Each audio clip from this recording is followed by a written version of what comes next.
તો ધ્યાનથી સાંભળવા વિનંતી. ગુજરાતના કાઠિયાવાડના રાજા નવાબ દુર્લભસિંહની રાણીઓ કાઠિયાવાડની યાત્રાએ નીકળે છે અને જુનાગઢના રાજવીરા દિયા છે દામોકુંડમાં સ્નાન કરવાનું વેરો માંગતા રાણીને માથું લાગ્યું અને રાણી વગર સ્નાને પાછી ફેર્યો. અપમાનનો બદલો લેવા દુર્લભસિંહને જુનાગઢ પર ચડાઈ તો કરી, પણ દિવસો સુધી મથવા છતાં કઈ ન કરી શકે. છેવટે એક કારણે જુનાગઢના મહેલમાં રાનું માથું દાનમાં માગી લેવા માટે મોકલો અને રાય હેતર ઘરો વિચાર્યો નહીં. કવિરાજે માથું ઉતારી આપ્યું.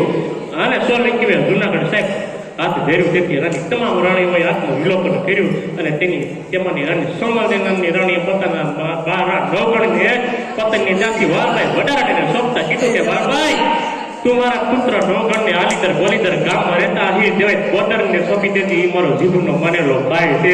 મારા નવગણને ગમે એમ કરી મચાવી રહે પણ મારા નવગણને મરવા નહીં દે.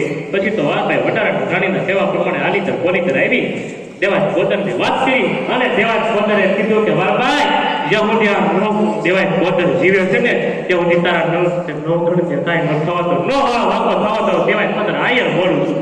પછી તો વારભાઈ વડારાને નવગણ દેવાજ પોદરને સોંપો અને દેવાજ પોદરે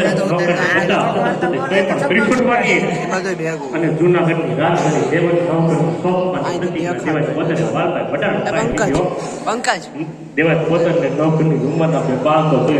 દીકરો ઉગો સોલંકીઓનો કયા હોતા સાહેબ દેવાજ પોદર નવગણને સ્વીકારે છે. અને હવે દેવાય ઘરમાં બેને ત્રણ બાળકો ઉતરીને મોટા થઈ નવગણ ઉગો અને જાબાર. અને પછી સમય જતા જતા ધીમે ધીમે ત્રણેય બાળકો મોટા થાય.